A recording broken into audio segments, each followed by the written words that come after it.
Russia's MiG-1.44 jet was built to fight the F-22 Raptor. The MiG-1.44 was a Soviet-era concept for a fifth-generation stealth fighter designed to compete with the US F-22 Raptor. Summary: the MiG-1.44 was a Soviet-era concept for a fifth-generation stealth fighter designed to compete with the US F-22 Raptor. Despite its advanced design, including super maneuverability and stealth capabilities, the program was hindered by financial constraints and technological challenges, leading to its cancellation. The aircraft's potential was never fully realized, and only 2 test flights were conducted before the project was abandoned. The Russian military eventually chose the Su-57 as their primary fifth-generation fighter, although it too faces development issues. During the Cold War, the Soviet Union, notably throughout the first half of the conflict, was a true peer competitor to the United States. Sure, there were some things that the Americans did better, but the Soviets were able to keep pace with, and, in certain areas, surpass their American rivals, at least for a time. The Soviets were a technologically proficient superpower. One area where they were always able to balance against the Americans was in the critical domain of aerospace. Many of the weapon designs that the Russians, and much of their equipment in use today, are holdovers from the later Soviet days. MiG-1.44, Russia's dreams failed to meet reality. One such design belongs to the MiG-1.44. Conceived by old Soviet designers back in the 1980s, when they had gotten word that the Americans were developing their fifth-generation warplane, the F-22 Raptor, the Soviet Air Force wanted to keep up. Unlike the earlier days of the Cold War, the Soviet Union in the 1980s was a Potemkin force. They could huff and puff, but that was about all they could do, which is why the Soviets ultimately stood down in the Cold War.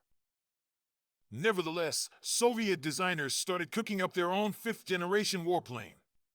This plane, like the American fifth-generation warplanes, would possess super maneuverability, advanced avionics, and stealth capabilities.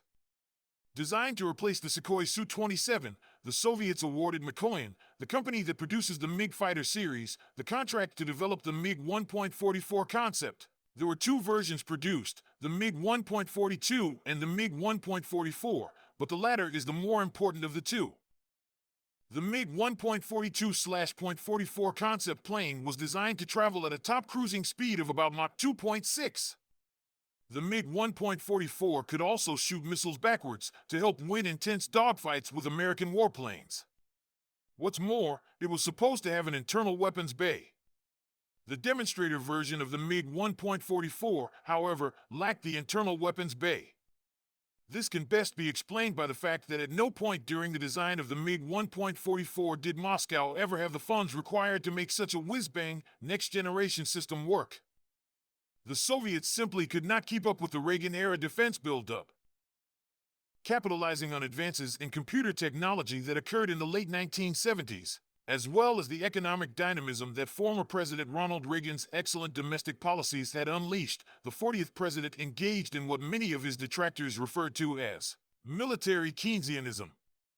Whether one supported Reagan or not in the 1980s, the fact remained that the Americans outpaced the Reds technologically and economically, allowing for a strategic and political victory over the Soviets by 1991.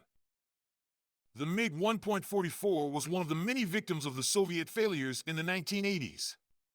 There was never enough money available to achieve the ambitions of her designers. Had there been the funding available, though, it is possible the MiG-1.44 would have, at the very least, balanced the F-22 Raptor. Everyone knows it. Hence, why the Russians, despite lacking the funds throughout the depressing and chaotic post-Soviet 1990s, kept the program on ice rather than cut it entirely.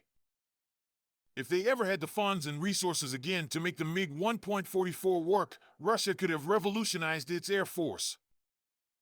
After all, America may have begun designing the F-22 in the 1980s, but it didn't become a fully deployable system until the early 2000s. By 2009, due to political and economic constraints, the program was shuttered prematurely. Today, the first units of the F-22 Raptor are even being looked at by the USAF brass for possible decommissioning. MiG-1.44 was a compromised system, Thus, the MiG-1.44 being delayed throughout the 1990s would not have been that big of a deal to keep it on pace to be a lethal and relevant system in the 2000s. Yet, the plane never made it beyond the testing phase. Its first flight was in 2000. There had been many compromises made due to the shortfalls of the post-Soviet system. Still, it could have been a capable war machine had the investment been there.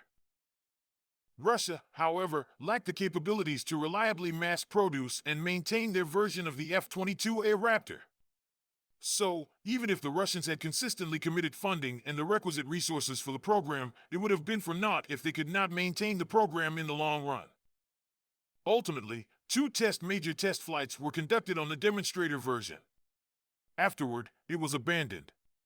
The Russians refurbished the demonstrator and, since 2015, it has been on display at an aerospace museum. The Russian military went with the Su-57 fifth-generation warplane as their primary fifth-generation warplane rather than the MiG-1.44. Yet, the Su-57 today is also running into some problems. It remains to be seen if Russia can reliably field a fifth-generation warplane in this era.